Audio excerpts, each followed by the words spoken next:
pledge and a couple minutes of silence. I pledge allegiance To the flag of the United States of America and to the republic for which it stands, one nation, under God, indivisible, with liberty and justice for all.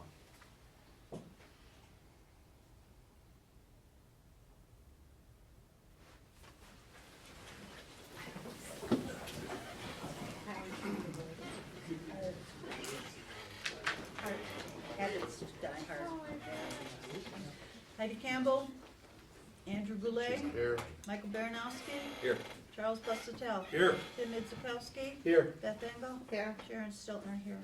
Madam President, we have Okay, community member recognition. Okay, for a couple months here, I was going to recognize, well, I still will, Ray Priviloff. Coming in. He Yes. will. There he is. Here we go. Okay, let's just. We should give a should big have Yes, a big Let's do- let's standing do when he- ovation yeah. here. Yeah, when he when he walks walks in. in. This is You're watching. We'll all stand and cheer. Yes. this is awesome. This is classic. Or we all walk out. Here we go. The front row's still up there. You didn't even react. You like accepted it. Nice. Look at you. I was just saying though, Ray, that for the past couple months I've been wanting to recognize you, and these are the 2 months I thought you missed meetings, and you never miss meetings. So, but in all seriousness, Ray is truly dedicated to the school district, to the children. Not only sitting through these meetings, he was part of the hiring process. I remember my first impression of Ray was when the group was going through the school when they came to visit in Lothrop. Ray right away took off on his own. I was like, "What's that guy doing?" And he was really going to find out about me and really wanted to know. And as I've got to know him, it's a sincere love for the community and for the students. Right up to last Saturday, he's texting me play-by-play of what's going on with the robotics team. Last spring, he's out here helping put up that tower for the band. He's at all the varsity basketball, football games, and really there's no selfish gain in there. So Ray, I know we joke a lot, but I will still do that. But I want you to know, I sincerely appreciate your dedication to this community and to our kids. So, Ray.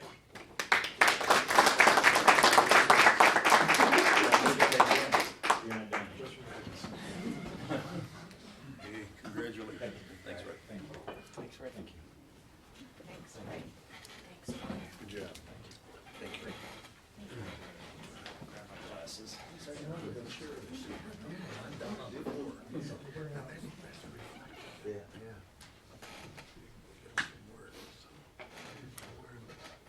You wanna go right into the Might as well. fuel?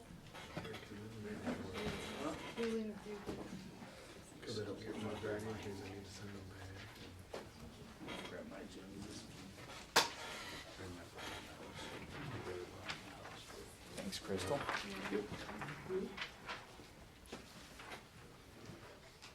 First of all, I'd like to, our next presentation is, it was known as the food program when we first adopted it, and now it's called Fueling the Future program. And I want to thank our director, Leah Courier, for being here, and Lindsay. Leah works for us as the school district in the food service department, and also heading up this program.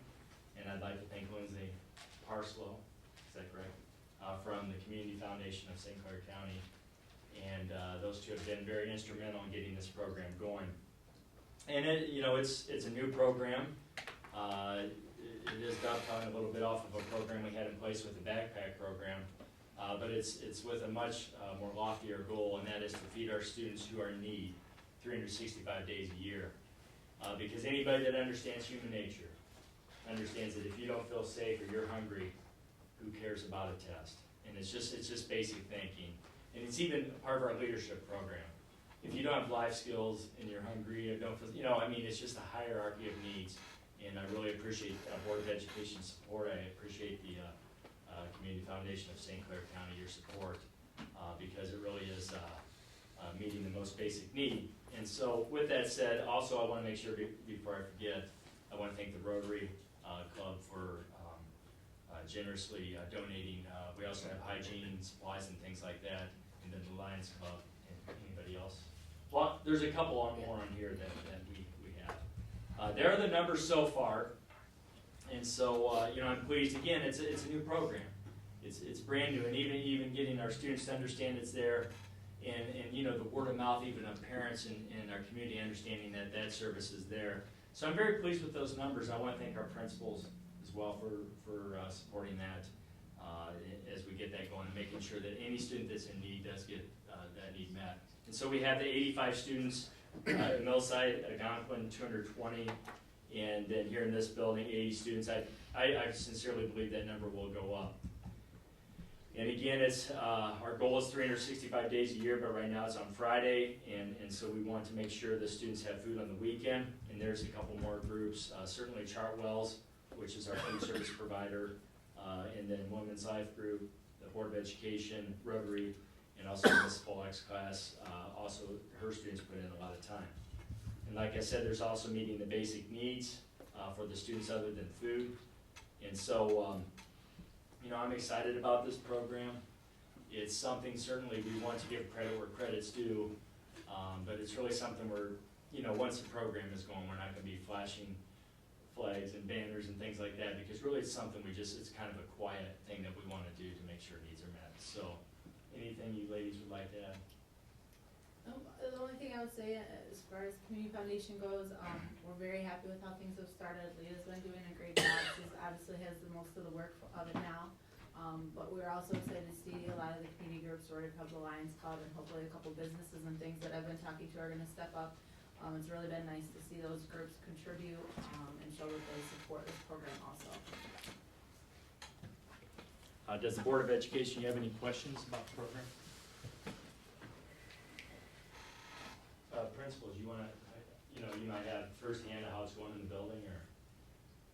Oh, you just say from the high school, I think it started a little just slow, just for the kids, just kinda get used to the process, but the last couple of weeks, we're getting more kids that are going down there, and I think once just kinda gets their routine, I think it's gonna just move more smoothly.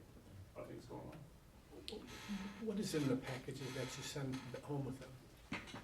At the backpack level, there's packaged food like macaroni and cheese, soups, protein bars, stuff like that.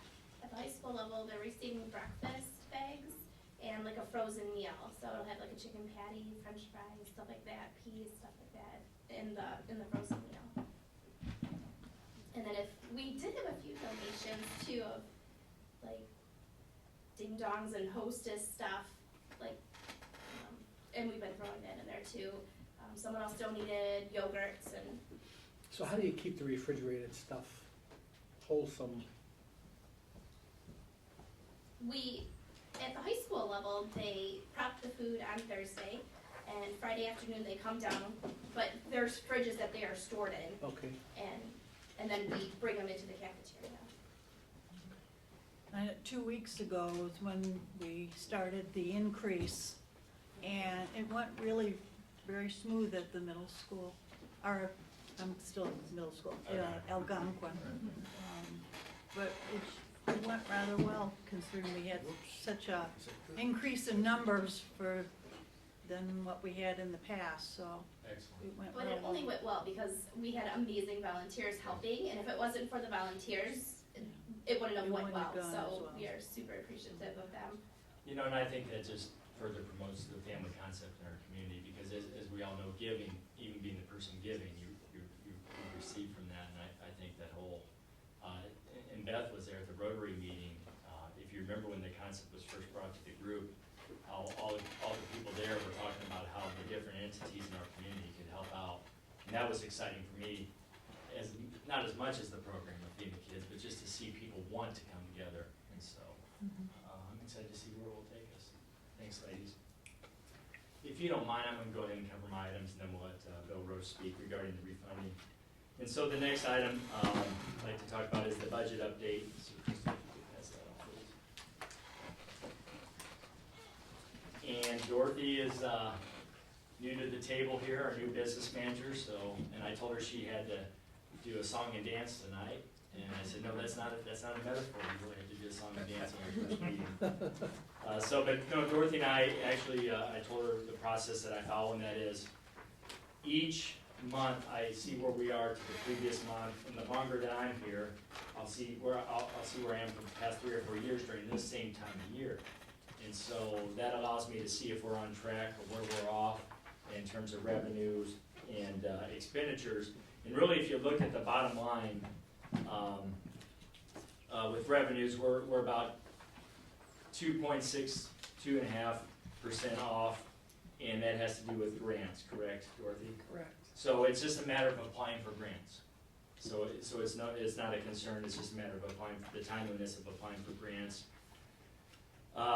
Other services, we're off 10%, and what was that then again? On the expenditures. And then also with the other category there. We spent more on building repairs, and in the athletics area, which is where the 10% is, there's a delay in the contracted billing for Okay. PCMI. So It's again, just it's a just timing thing. timeliness. I can live with, again, as I look at last year and in the future have more years, when I looked at the total expenditures is less than 1% off from where we were the previous year, and then also within 1% with total the revenue and expenditures. So we're pretty close to where we were in regard to our budget. Any questions about that? Okay, moving on. Again, I know this is redundant information, and I know I get teased a lot from my administrative group, and that's okay. But it's very important to me. It's a deep-rooted philosophy that if this group in this room doesn't know exactly what's going on, and you come here once a month, and I know you have professions and you have families and you do a lot more. I just want to review, because if we're out in the community and we don't know what's going on as a core group, we can't expect our community to know what's going on. So just in review, if you look at this was from our May board workshop. If you look at the 15-16 goal of 2 to 4%, we will be within that mark, probably on the high end of it. What I like most about this is the trust that I feel we're beginning to build with the associations. And that is simply this, that as long as we're within that margin, we will do the best we can for our employees. When I first got here, the Teachers Association gave 2 snow days, which helped us in the immediate budget where I saw being new that was a crisis. And then when we came back in negotiations from our end, we restored steps and lane changes. And so again, even more than being in that range, meeting that goal, the goal of building trust with our employee groups is as important to me as we move forward. Because that way, if we're out of the range, let's say we're in the high end of the range, then we can do more for our employee groups that next year, because we're in the high end. And if we're at the low end, then we can go to them and say, hey, we need some help here. And so that's, for me, as important as meeting the actual goal of being in those ranges, because that's how, that's rare, actually, unfortunately. And so, just to review.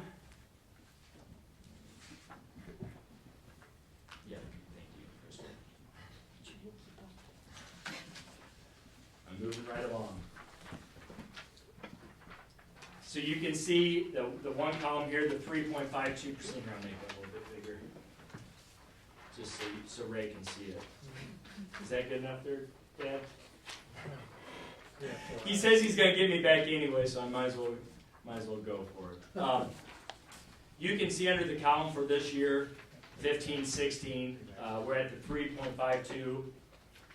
We believe our variance will be about, hopefully, and knock on wood, that the heating unit doesn't go bad or a roof doesn't cave in, or something crazy happens where we have expenditures that we didn't count on, of why you have fund equity, by the way, and why you have variances and contingency.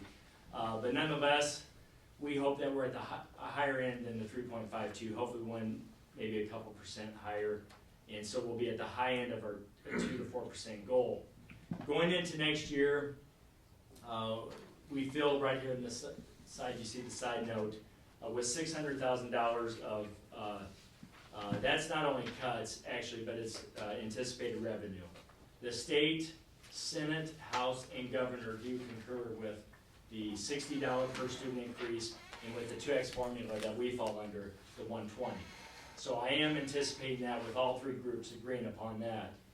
I think conservatively I can count on that because there's no one really not saying that we would not get that. So we really are a couple $100,000 on the way to that $600,000 money that we need to realize. We are anticipating a variance of $400,000. Again, that could change, but hopefully we can anticipate that at the end of the year, and we will tighten the screws as we get closer with our last amendment. And so I feel like we will be within that goal for next year of the 4 to 6% goal. And so we will go into closed session to discuss negotiations and some of the items that we're looking at with the $600,000. So it's some work, but I can't complain because again, the trust that we're starting to build with our employee groups is uncommon, and it's appreciated, and that's how we're going to get to where we need to get. So, any questions regarding the budget? Okay, moving on to facilities.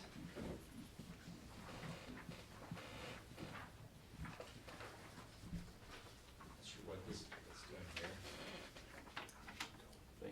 Sorry. Hey, but I have Evan sitting right here, right? It's just a PDF. It was open. It's just a PDF.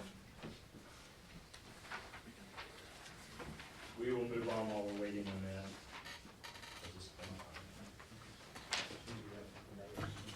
Can you pass down to the audience, please? We'll just move on. We'll have to share.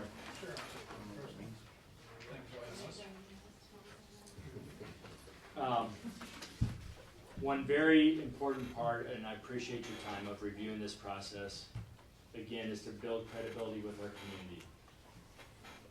I believe we did that with the consolidation, that we did exactly what we said we were gonna do, and I believe we're doing it right now. If you look at the worksheet that I have in front of you, the number one bullet point there is that our goal is simple with facilities and technology. We simply want to provide the best facilities and technology that we can, everybody's interested in this. Everyone's, yeah, that is. I'm glad you got that going. No one, everyone's like, what's he doing to get that going? It's like when Yeah. I go to classroom work Yeah. on the computer, Yeah. they stop paying attention to these. So, thanks, Ed, appreciate it. And so the first bullet point, I do want to just emphasize a point, and that is that I want our community to know we're, at least under my leadership, we're conservative. We're not going for entryways that are $1 million entryways like some schools can afford. We're not going for the latest and greatest necessarily. We're just going for sound facilities and sound technology that will do what we need to do to enhance our curriculum. The second bullet point there we followed, and that was we wanted to take lessons learned. So the survey that we have online right now, that I'm encouraging everyone to go online and take time to fill out, is exactly that. It's from engineers and architects and consultants input, it's from administrative input, from operations input, from staff input, from community input. And so that's a very important second bullet point, is that we did follow that. We took lessons learned. What have we learned before we move forward? We are now in the third bullet point, and that is encouraging people to go on, and the term I use is agreed upon statements. In other words, as a school community, do we agree that these are our priorities? And then from there, we will move forward. That we'll have to tie in the finances, and that bullet point as far as it is staff and community driven. We will bring everything together that will go to the Board of Education, and there will be accountability. I do want to stress this point. Actually, I was talking to one of the board members on the phone, and I appreciate the conversation.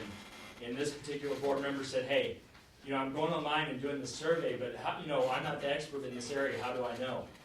And I want people to know, and I want to stress the fact of of how this chart works up here. And simply put, we are taking input from those different entities that I just said. But underneath there, you see it does go to administration. And so I do want to emphasize that where it was a very good point. The point is made that yes, we can take all this input, but eventually, that's what this community elects you for, to hire me, and me to hire the people that work for me, that know this area, and to come up with a recommendation, but ultimately it does go to the Board of Education. If we do go for public financing, it goes to our community. And so when I want the whole board to know that when I present to groups, I make that clear, and I make sure people know it's not a power move. It doesn't go through administration for power, as much as eventually someone does have to make the call, and again, that's what I take ownership and paid to do, is to make the final decision based upon a lot of input. And so that's what I want to stress with that chart there.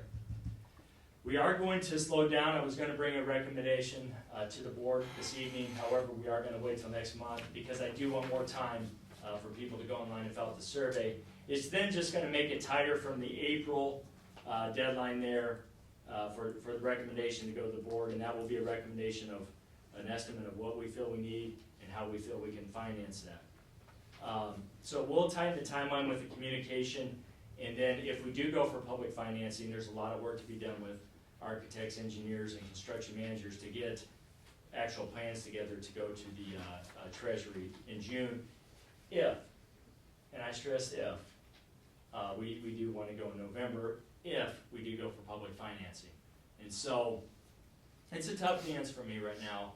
I'll admit it's a very tough dance in my position of, I'm not jumping ahead of you, but I have to stay ahead of you a little bit to present recommendations. So I'm not assuming we're going for public financing, and I'm not assuming that we're going to go for a November election.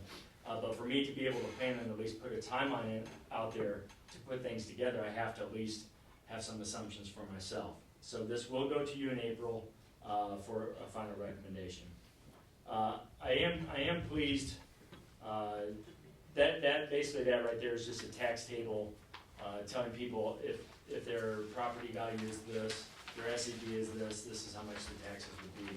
I do want to go over this chart here though with the Board of Education and also the community to make people aware. First of all, and again, this is right now, and I make sure, I want you to know as a Board of Education, when I present this, I make it clear that this is John Stricker's assumption as superintendent. This is not the Board of Education approving it. Right now, I am using 1 mil as my example to at least get a test out there of what kind of money that we could receive for how many mils. And so 1 mil, you can see if it were a sinking fund. And again, a sinking fund is as the tax money comes in, you use it. However, right now, there is legislation to expand the sinking fund for technology and buses, but right now, that is not the case. So if we did go for public financing, I would not recommend that at this time, because technology is a very big part of what we need. But if that legislation did change, sinking funds are nice because there's no interest paid. And Bill Roach is here, he's a financial expert, so if I'm saying something wrong, and I know I'm talking in layman's terms. So basically, sinking fund tax money comes in, and then the money is used right away. As compared to a bond is like a home mortgage, and you probably cringe as a financial advisor using that analogy, but it really does work to where it's like you want to buy a home, so you finance it for 30 years. Well, I don't know if anyone ever looks at that, because it's a scary statement of how much you really pay in interest. For a $200,000 home, you may be paying, I don't know, what, $350,000, $400,000 over 30 years because of interest. And so you can see with the sinking fund, basically 1 mil would get us about, right here in this column, about $600,000, $587,000, and you can see the life of the sinking fund. 1 mil for a 30-year bond would be roughly, well, would be exactly $8,565,000. And so I'm going to throw a scenario out there of how data is used, because I want our community and staff to know that this surveying and all that we're doing, because I've seen school districts do it, it's just semantics. And I've even heard superintendents, and it makes me sick because it makes some of us look bad, say, well, I did the survey, I asked for community input because I had to. Here's an example. I'm going to run an example of how that survey data can be used. For example, let's say we go for $1 and we get $8.5 million. And let's say when we get our final report, Evan and I working together with architects, engineers, and so on, from our needs survey, we have let's say $10 million of wants and needs, we feel. And let's say though we decide that, you know what, we want to be very conservative and just go for $1 million, that is where we would use that survey. Okay, what are the priorities of our community? That is where we would use input from architects and engineers. What structurally needs done? What mechanically needs done? What are the real priorities from an architect's and engineer's point of view? And so I want to make sure I emphasize to the community that we will be using that survey data if we had a scenario like that, where we have X amount of needs, X amount of dollars, we need to trim it back a little bit, and so that would be an example. I'm also pleased with the millage in our county, the millages, the different millage rates in our county. East China and Port Huron are the lowest mills, as you can see. If they pass their millages in May, is that correct? They're going in May. Okay. If they pass their millages in May, we will be the lowest tax burden in the county. And again, this is if we were, for example, to go for $1 million, that would be the lowest request for an increase.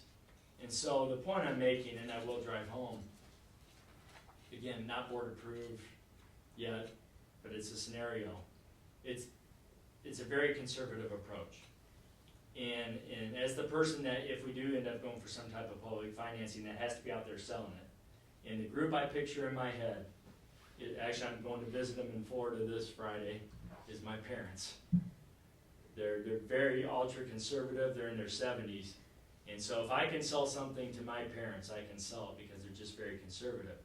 I feel like I could go to a group like my parents' age and level of being conservative, and I feel like I could sell. I feel like I could sell a project that is what we need, not pie in the sky, very conservative, just what we feel we need to educate our children to the best of our ability, that we're at the lower end of our county tax burden, and we're asking for the least amount. But again, that's just a scenario. We as a group will decide that. But that's something that I thought you would want to see, as we move forward. So right now, basically, again, is to encourage everyone, certainly in this room, but I'm going to be encouraging the community for the next couple weeks to get on that survey.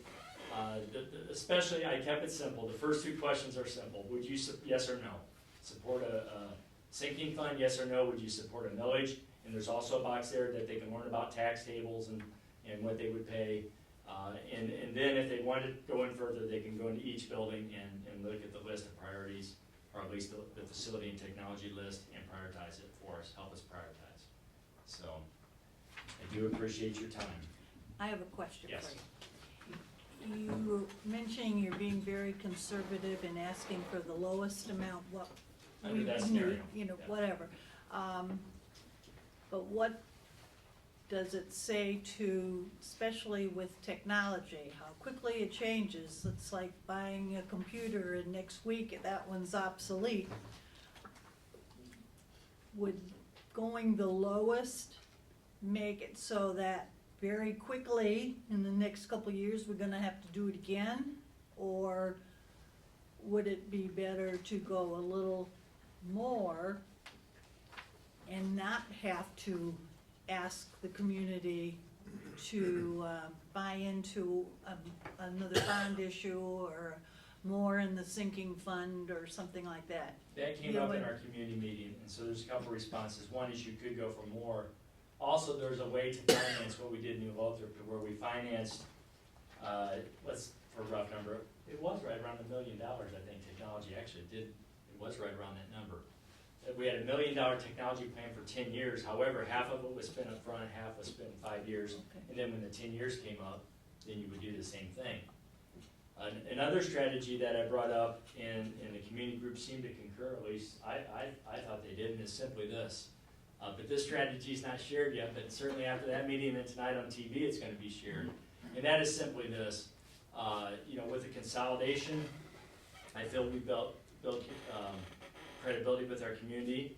I think what we're doing in-house, again, working with our associations and so on, how we're working together, I think we're building credibility. And I know if we ended up for example, passing a bond, I know that community would see that, hey, they said they were gonna do this, this is exactly what they did, and we're actually tired of hearing Judge Stricker talk about it, and Ryan Melrose wallpapering his house with his handouts, because they're colorful, because he keeps telling us how we're following through. And so, with that vision in mind, but again, this is just my vision right now as your leader, I feel then we could pass a sinking fund, hopefully that legislation would change, and that could be used for the technology. Okay. And so, and the community members that were at that meeting 2 weeks ago did agree that, hey, that's not a bad strategy. And so there's a few things that we can do. Okay. I have one other quick question, if you wouldn't mind. Do you know how many hits you got on the website for the survey already? Where Is are we it at going now, well, or? It depends on the building, it ranges, the high school is about 40, Millside has 17, and then others fall in between. How long is it going to be on the website? A couple more weeks. Okay. Are So we gonna I'll be pushing it put hard. that, Yeah, okay, I'll be pushing that hard. okay. Yeah, I think on technology, and we've talked about this before, I think, people have to be knowledgeable over the fact that this is gonna continue to change. Right. And it's just, it's gonna be an ongoing Right. additional I agree. expense to the community. I agree. You can't do it any other way. And again, that's not even getting fancy. I'm not even, actually, Mr. Melrose and I were just talking right before the meeting, there's two terms, there's bleeding edge and cutting edge.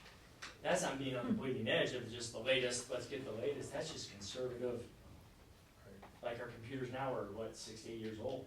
And so, even being conservative, it's an ongoing thing. Okay. So, I have a question. yes. Do we know when that legislation is up on vote? I thought it was tied in with DPS, no? Bill, do you? I thought they were gonna kinda do the whole, I've been- Politically, we have heard it was tied in with DPS, but I have not heard anything recently, since DPS has been in theory approved. right, that's what I wondered. Okay. I have not either. So, I'll keep you posted. Okay. We'll go ahead and move in, everyone knows Bill Roach. For those of you who do not, Bill Roach is financial advisor, and we're looking at refunding our 2008, 2009 bond refinancing is the term we're using.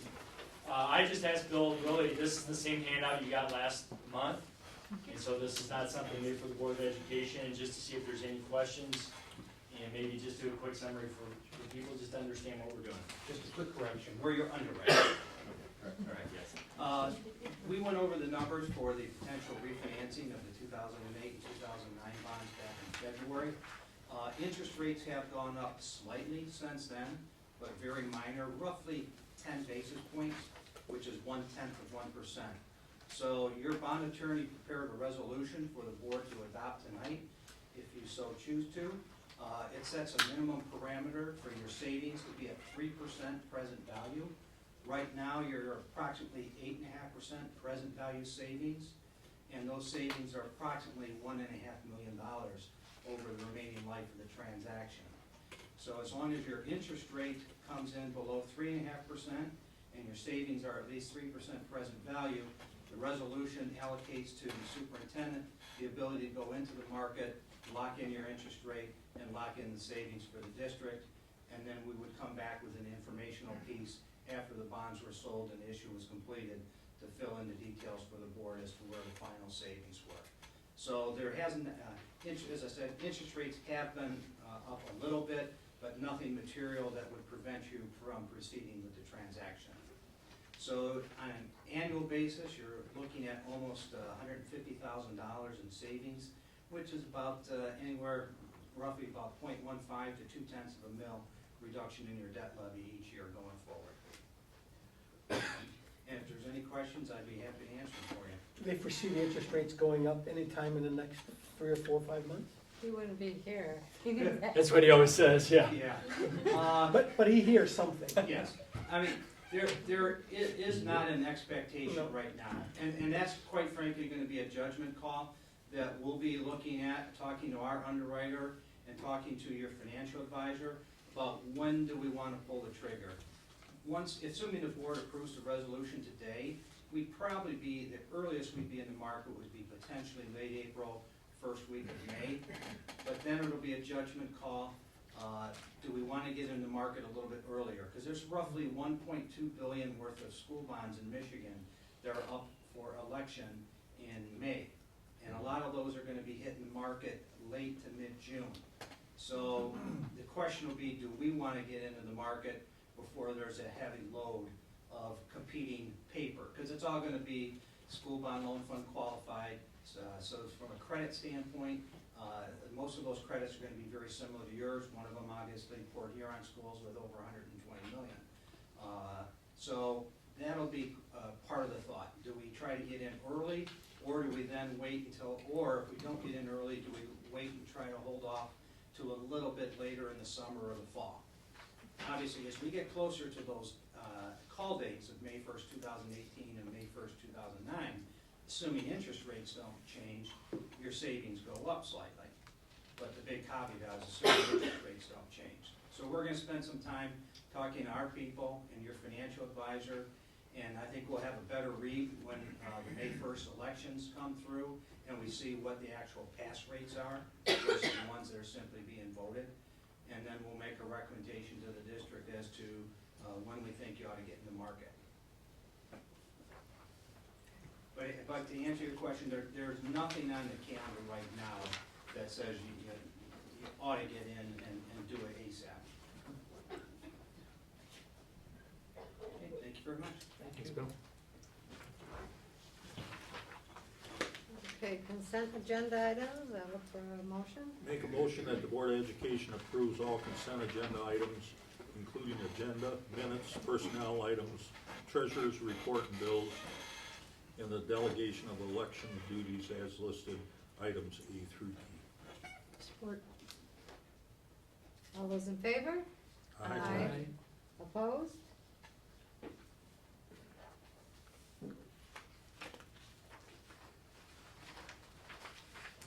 Okay, Mr. Melrose. All right, this evening what I brought to give to you is that the state officially released graduation rates for last year. So I'm gonna pass it out to you here. I did include color. I felt I wanted to jump on board with that with John. That's very good. Thank you. I don't want him to monopolize all that, so. So on this chart, I have our graduation rate since 2010-11, as well as the St. Clair County and the state. And we did take a slight dip last year. We knew that was coming because there were already students that were no longer here before I even got in the door. And that group, we really were fighting to get a lot of them across the stage and even some of them into the summer. So we were actually pretty happy with the final number for last year. We feel it is going to go back up. Again, one of the reasons why we have Brooke at the high school as an at-risk person is identifying those students, even now at an earlier age, with 7th and 8th grade being in our building, and getting the students the proper help they need and keep them on track, which we feel we're doing a pretty good job of that this year. And we meet regularly with Karen Blair and also Angela Taki, who's now running the E2020 lab, and we're really monitoring the students, and so we anticipate that going up from where it's been. But as you can see, we've been consistently higher than the state and the county as a whole when it comes to our graduation rate. And as I said, I don't anticipate that changing in the near future. I think so. Everything's going well, and we're on track. So, any questions? That 88-point-something%, what does that equate to in people? I believe it was 99 total graduates we had last year.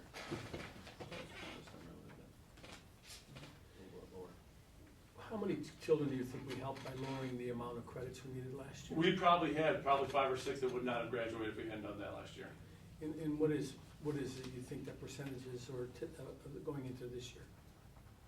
I think it would be a little bit lower this year. I don't think it'll be quite as many that'll be, because I said that particular group, it was a real struggle. But this group, it'll probably be 2 or 3 that could make the difference, I think. Just curious, those few that don't graduate, do we do some kind of follow-up with them, or? Yeah, they do. So actually, when you look they're actually on the My School data, they do the cohort for 5 years and for 6 years. So they still monitor those kids. So if they don't graduate in the 4 years, they still can graduate, and that goes in our 5-year rate, or if they do 2 years later, that's still, so they still keep track of it and. Counts and against this rate, but it Okay. still gets. Yeah. And we still work with those students to try to find placement for them and to get them so they can graduate. And just also from the high school, just again, we're just working on the testing. It's kind of has not been as smooth as we'd hoped. State had assured us that everything would be from the College Board for SAT would have been here by last Wednesday, and that was not the case.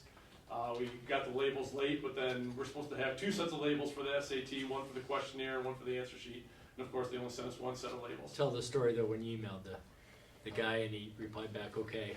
Oh yeah, so right away, so I realized I get the package, I go through it right away, and so I emailed the help desk at College Board right away. I said, hey, you sent them the labels, we have them for the PSAT 9, 10, and we only got 1 set for SAT. We're going to need 2 sets for the SAT. Can you tell me what's going on? Are these being shipped? And his response was, okay. I said, it sounds like you're all set. I don't think you read my email. That's what we're dealing with. So we're a little nervous. So we're still don't have everything in yet, but we're working on it, and so it'll be a stressful time here for the next couple of weeks, but we'll get it done. So thank you. Mr. Landrum? So winter sports have finally closed, and spring sports have all begun. I think the last time I addressed the board, it said it was looking like the wrestling program was going to get academic all-state, and that is official. They ended up with a 3.63 overall GPA. It's the first time that Coach Ranger, since he's been coaching anywhere, that the boys qualified for academic all-state, so that's another team that qualified for that. Track went to Eastern Michigan for an indoor meet this past Friday. Ryan Cresby medaled in the long jump and the high jump. Nick Folkerts in the high jump. Brendan Piper in the 60 meter. Alex Dedvedek in the pole vault, and Mike Weisner in the hurdle. So we had quite a few kids that medaled there at Eastern. And also had the last thing, Morgan Beatlescombe is one of the 6 finalists for the Michigan High School Athlete of the Year. They said that they got hundreds of applicants. I nominated him back in November, and just about a week ago, they called me and wanted to interview him over the phone, and they selected him as one of the 6 boy finalists across the whole state, and that's all classes. So he'll find out over the holiday break or over spring break whether or not he receives it. So, and that's put on by the Detroit Athletic Club. That's it. Mr. Weaver? Thank you. Several things from Algonquin. We have finishing up our March's Reading Month. On Friday, we'll have our winners in each grade level. We'll get a chance to head to McDonald's in a limo. For when we got kids really excited about that. Really, their numbers are really up with our reading, so the kids are pumped. Then that's from about 11 to 12, and then from 12 to 1, the child that has the overall highest minutes gets to be principal. We only for an hour, right? Not all day. So Wow, what the improvement. We're gonna bring him over here, and I think John's gonna interview the young man or young woman. Well, I'm just gonna give him scenarios. And Yeah. Beth's gonna come over and Beth too. will be here Yeah. too to officially Give- recognize give him a that hard time. individual as the principal at Algonquin for an hour. So, we are completing, of course, then with March's Reading Month, our one district, one book. I want to thank the board and certainly Rotary for their support on that. It was really, really well received, and I got my updated text every night from Sam Dobbs as he's reading Humphrey with his grandkids. He was really, really excited about it all. Those of you know Sam, it was wonderful. So, and then we have 2 other things to announce. We have our Leader in Me. Algonquin received our grant funding for another year, so we are up and running for year 2. We officially, we anticipate we'll get the grant over a 5-year period, but we had to meet certain markers in the first year to make sure we received funding in the second. We got notification of that, and we did receive that. So we're excited about that, so is staff, and I know John's talked to you about the impact of that on our district, so we're very excited. And lastly, we started with the Port Huron Y, the Bus with Gus program. And so we have 17 kids that take the bus up there on Fridays. We're looking to push that to between 35 and 55, but we just got it up and running, so we're excited. This is, I understand the first time they've done the bus with Gus this far south in the county, so they're very excited to be down here, and hopefully we'll increase those numbers, so, thank you. Mrs. Hanners? Millside Elementary's also been a busy place this month. We also received our notification that Millside is receiving grant, or year 2 of the grant funding for Leader in Me. On March 3rd, EBTV was out at Millside to document the Leader in Me and some of the things going on there. It was a very nerve-wracking day with the little ones going around never knowing what they're gonna say, but they did a really great job. I hope you had a chance to watch that video. And tomorrow, Laura Banks, who's a former teacher here for Algonac Community Schools, is going to bring in her therapy. She raises a therapy dog and a service dog, and talking to the kids about those types of leadership roles that not only adults play, but also our animals and some things that they're doing for people. So very excited about that. We hosted on March 10th a family game night at Millside Elementary. We had 80 families come out and show up. So quite a few people having a great night playing some games with their students.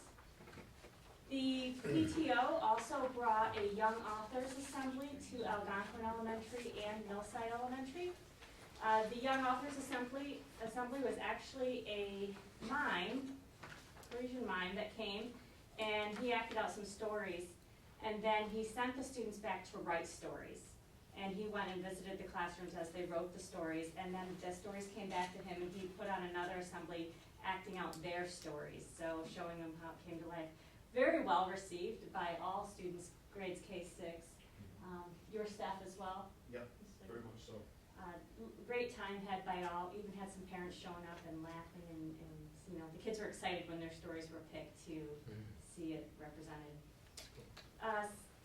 Community Mental Health came out and read a story about differences to all the kindergarten and first grade classrooms, and then donated the book to all the classrooms. This year they read The Invisible Boy, talking about how to include everybody, even ones that sometimes kind of shy away from it. So really great pick this year by them, talking to all of our kids on how not to leave somebody out. So that's what's happening at Millside. For curriculum, there's a handout there for you. I just wanted to highlight some things that we've been working on. Right now, all classrooms are preparing and practicing for the state testing online. I know Mr. Lieber has a schedule of when they're coming over, and Mr. Melrose has, they're working on it here as well as the high school. Schedules are complete for M-STEP testing and SAT testing, as far as where and when and how we're gonna proctor and facilitate that. The math committee worked last month to realign their course sequence for all students in grades 7-12. Tomorrow we do meet for half a day as well. We're gonna be reviewing an Algebra 1 textbook and grade 7 text, and then realigning those standards as well. Social studies is meeting for a half day tomorrow as well. But last month we looked at a small switch in course sequence and resources for grades 6 and 7. I'll go into much more detail with all of those changes at the May 2nd curriculum workshop meeting. Currently, Algonac has teacher representatives from all levels on a science teacher leader committee. The state adopted new science standards in the fall. Those won't roll out until for a few years now, but we do have teacher leaders from elementary, middle, and high school levels representing Algonac there and bringing the information to us. And Sybil Lindsay has been coming out to Millside Elementary to work with us on our school improvement plan. Millside Elementary this year is considered a targeted title program, and we are looking to move from targeted to school-wide. The first year of anytime you're a title building, receiving federal funds, you have to be targeted, and then you apply to the state to move from targeted, which is just working with certain kids, to school-wide, being able to work with all of them with the use of those federal dollars.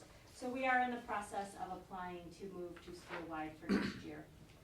Upcoming dates, again tomorrow, social studies and math committees will be meeting half day here at the high school in the boardroom.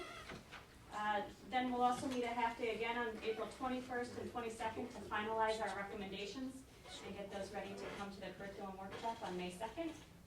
We'll meet again with Sybil on May 28th, and again May 2nd, or April 28th and May 2nd is the curriculum workshop. Any questions about Millside curriculum? Thank you, Melissa. Williams. Good evening. We're coming to the end of March and reading month, and we had a very successful CPR and first aid community event at our building. We had people from Algonac and Clay come in for that, and I just want to say thank you to Jerry Doan, as he always works around our schedule to offer the CPR and first aid classes to the community. Also with the reading month has been going really well. We've had a lot of special readers come into our building, parents, grandparents, aunt and uncles. We've had awesome students from the high school come over, and I think that they get just as excited as the little ones, and it is very true on how little children look up to the kids over here. As soon as they walk in the building, they have their complete attention. They love when they come in and read to them. Even little infants, which are 4 weeks to 18 months in that room, you'd be surprised. I open the door and I look in, and they're on the floor with them, and they just, some of them aren't walking yet, but they find their way over to them, and they're sitting on their laps, and they're listening to the stories, and it's just a wonderful thing to see. All of the kids have helped with our doors, which look great. And then in our building, we do what's called the reading caterpillars. Every classroom puts a caterpillar head out in the hallway, and they get caterpillar body parts sent home with them that they read. Every time they read a book with somebody in their family, they put the title of the book and the author on there, and we add it to our caterpillars. And we've got caterpillars going like this, because the kids have gotten so just into the reading of the books. They've had so much fun. I took the opportunity to be a special reader in some of the classes, and I just had an absolute blast. One of the things that we always love to do is we have a special book with music and dance and a puppet. And Dr. Stricker came over for that, and that went really well. The kids had a lot of fun. She's very talented. The skill of, she ventriloquist basically. I didn't know you had that talent. So she actually has her dog come out and reads to him. Yeah, my dog, Billy Bob. Very talented. Not a real dog. I was very impressed. So we have that going on, and it's just been a lot of fun. So we're wrapping up the month with all of that, and it's just been a great success. Now we're kind of rolling into April. I just want to give you just a little bit of a heads up of some things that we have going on, just real quick. If you didn't already know, April is the month seen by the state of Michigan as Celebrate Young Children. And this is done by the color that they do to represent this is purple. So if you come over into our building in April, you are going to see a lot of purple all over the place. And we try to do a lot of special activities to celebrate having young children in our lives and how important they are and what they mean to our future. And this year we're going to start up our first annual Community Kite Day, which is going to be held at the end of April, and I'll give you more information on that later. But we're really excited. We're trying to draw in community members and different people around St. Clair County. Macomb County and Oakland and a lot of the other counties have done this before. We researched, and no one had done a kite day yet in St. Clair County, so we decided that we would take on this venture, and we're hoping to have a pretty good turnout for that. Also in April, we're going to be doing our get ready for our St. Jude Triathlon, which I'm sure all of you are aware. We've been doing this for years. I think this year is year 13. I could be off a year or so there. Pam Becker has always been gracious enough to head this up with St. Jude, and the kids will be riding their tricycles, scooters, whatever they want to bring in. We teach them about helmet safety and all of that, and we raise money for St. Jude. Anyone is welcome to sponsor a little one in riding their tricycle or giving a donation for St. Jude. If you ride them though and you're over 40, warm up first. Yeah. Because your knees aren't used to it like when you were younger. I'm just throwing that out there. You can definitely. You go to crank that thing and you're like, whoa. You need some leg cramps. Yeah. And then also just real quick, coming up too for Celebrating Young Children, our program is involved with the Directors Board that I go to and I'm a member of through RISA, and we are going to do Celebrate Young Children Day at the Pine River Nature Center. And I'll give you more information on that later. I just kind of wanted to give you a little bit of a heads up on some of those bigger events happening in April, and also just if you feel like it, maybe throw on some purple in April just to show that you support young children and that they are a very important part of our society and our world and our education. It starts with them. So I think that is everything tonight. Oh, sorry. The tuition rate went in effect. It starts, well, it's going to seem off because I say it went into effect. I'm leaving for the conference, so what I had to do was do 2 weeks of tuition so that I could get staff scheduling done. So I had 1 week still in March with the old tuition rate, and then I had the new tuition forms set up and ready to go for the new tuition rate for the week that I won't be here to do that one. So I had everyone was on board, they all remembered, they actually were really good about it, filling out the form, understanding it. I know that you did ask me before if I had any negative. I did have the one parent I was concerned about that I brought up before. Unfortunately, I couldn't get him interested in the scholarship to help with the difference or anything. And I did try to meet with him, but he's the only one that I know of that I've seen go because of that or anything like that. So really, I think that we had a really, really good response. People very understanding. A lot of parents on board, just totally understanding why it had to take place. So I think it was a real positive. I don't really see any real negative with that. I wanted to remember to bring that up to you tonight. That sounds good. And then the nature playground, I know you guys, some of you have been asking me about that because there is a pile of tires that you see piled in rocks over there. Mother Nature has not been our friend. Every time that we've had our parent volunteers that have been set up a time to come and start on that, we have had horrible rain or something else. We have the first weekend, the first Saturday of April and the second weekend of April set up as of right now. So I hope and pray that Mother Nature will be on our side and we can get that started so that we won't have those piles there any longer. But all of that stuff does have a use for it, so we are not going to leave it like that, I promise you. We are trying very hard to get that done. Thank you. Thank you. Mr. Latos, what do you have for us? Just a couple quick things. Spring coming up, things starting to ramp up, getting pretty busy again. Principals are closing up their second round of evaluations, and throughout April, those will close up, and that'll be their year-end evaluation. Will get produced, given to the teachers. School improvement process also starting. Really will pick up after break here. Each building will be doing their annual plan, and then we'll of course do the district one at the district level. When is that report due? For the schools, it's due, it's kind of backwards, Mike always has been. For the district plan is due on June 30th. The school plans aren't due until September 1st. So Millsides is due June 1st this year.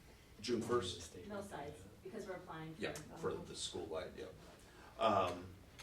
So it's always been kind of backwards, but why the school ones that should probably drive the district ones are due after. Never could quite get a grasp on, but never could quite get a good answer on that one either. Kind of in that same idea with the title program in the school, I was involved in a webinar this week that brought some pretty good news for the district, or for districts around. They are offering a flexibility pilot this year, and basically, if you remember, a couple of years back, we were involved in one that was similar. It was a consolidated pilot, where it allows you to loosen up how you spend your title money, and it still needs to be earmarked at students that are struggling or at-risk students, but at the same point, the documentation and the way that you have to track the money is a lot less than what you would have to in the past. Basically kind of frees you up to do some of those things that would really make sense that you were kind of hamstrung to do before. So I'm trying to find out a little bit more information about that, but it sounds, our consultant did a pretty nice job explaining it, and I think it'll benefit us, especially as we continue to get smaller and funds are a little bit tight, so that's a good thing. On a good note, I applied back in December for a grant, and I brought you last week that we had got a $20,000 grant. Got another $10,000 grant just on Monday, for assessment and accountability. It goes toward, if you know Mr. Lever over at the not the middle school anymore, over at Algonquin, uses the STAR program to basically assess our kids and benchmark, find out where they are along the year.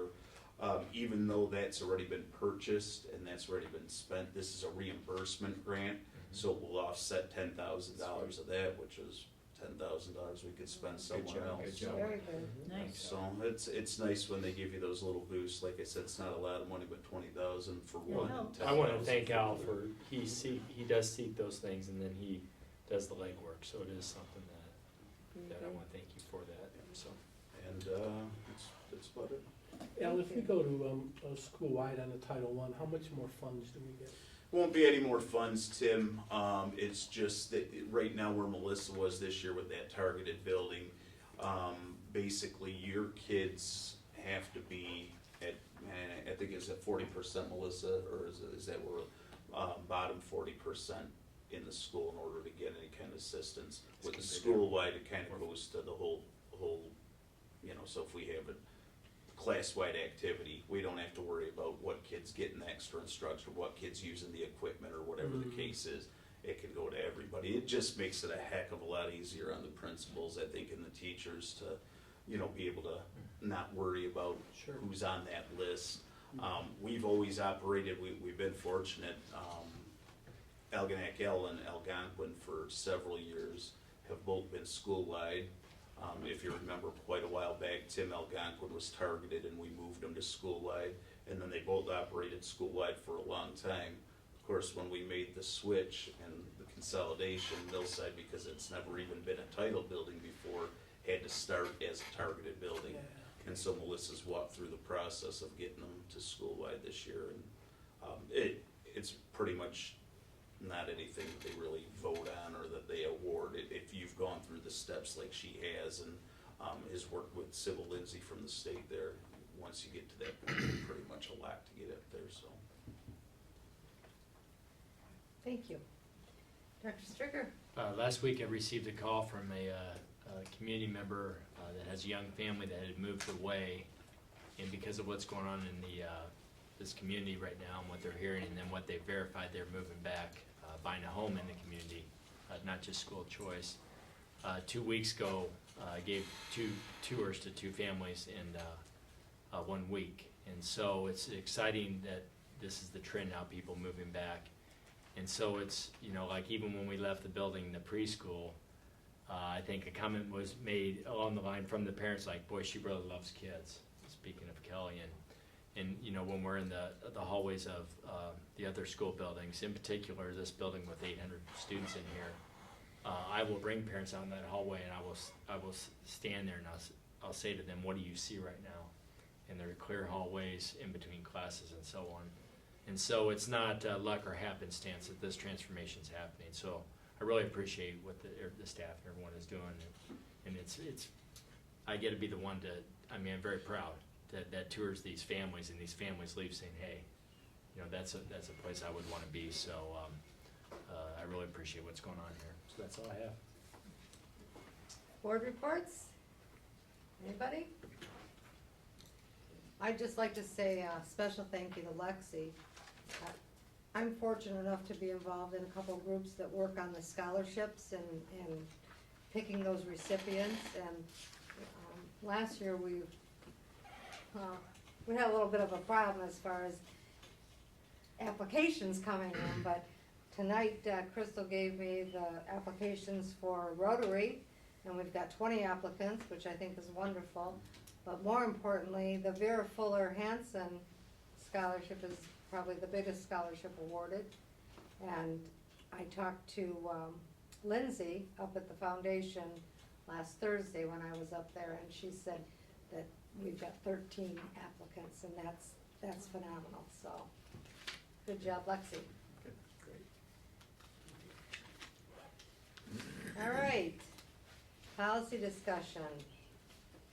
Policy 3000, section 3000. You had a change, didn't you, John? Well, we had one from the previous week, and so it was sent to you, and basically it was some wording, on policy 2790, but it was really, it was not that, nothing major. And so No. for this month was to review, policy 3000.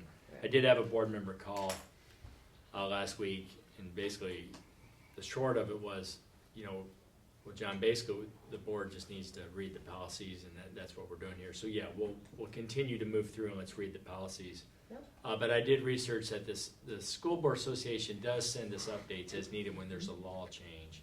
Talked to Al on that. But since Crystal has been here, we really haven't received any, other than one that Al brought to us. What was that, even bullying? It was on the cyberbullying. Okay, yeah, Yeah, so. cyber. So I will bring those to the Board of Education, as laws change and the School Board Association sends us those updates. Other than that, though, the conversation with this board member was basically, we're really just. Just reading We're it over. reading them Yeah, over, yeah, right. so. But Become more aware. importantly, if you find something Right. that you think needs to be changed, if you could, Let the group know, and, yes, or absolutely. even let me know and I'll send it to the whole group. And Okay. the next piece to that is, when you get these changes, like with the law changes and that, is it being updated on the website? Well, we'll update it, but some of it may need to come to the board for approval. Well, right, I Yeah. understand that, but I mean, still, I go back to, do we have the chart out there yet, the organizational chart? I'm gonna, tomorrow, after you approve this, I'm gonna send them everything so they can do it all at once. Okay, Because we outsource that, so. okay. But it's good for board members to go over Absolutely. anyway, Yeah. because Absolutely. once you get on the board, you don't always take time You for don't wanna that sit and read 8-inch Yeah. Right. book to Right. look What's at wrong with everything. you? Unless something arises, Right. it doesn't hurt, so just going over Right. them every month Well, just brings it to our attention. And certain you know. sections are a little more active in what changes. I mean, Exactly. you have some of them, Some you are know, the first. boring. Yeah, but when you start getting up into the personnel ones and some of Yeah. the other things, point. you know, you might see a few more things that catch your eye and make a difference. But it also brings your attention to how the schools run, you know, and Right, that's the sometimes you point. don't always There's a lot realize. to it. Yeah, Yeah, or you assume this is what we do and Right. actually it's not what we do. right. Exactly. Okay, visitors and their requests? None. Can I bring up one thing? Oh. I was like. Who are you? Sure. Name it. This Sunday morning on Fox Sports Detroit, I know DirecTV, it's 663. It's the station where the Tigers play.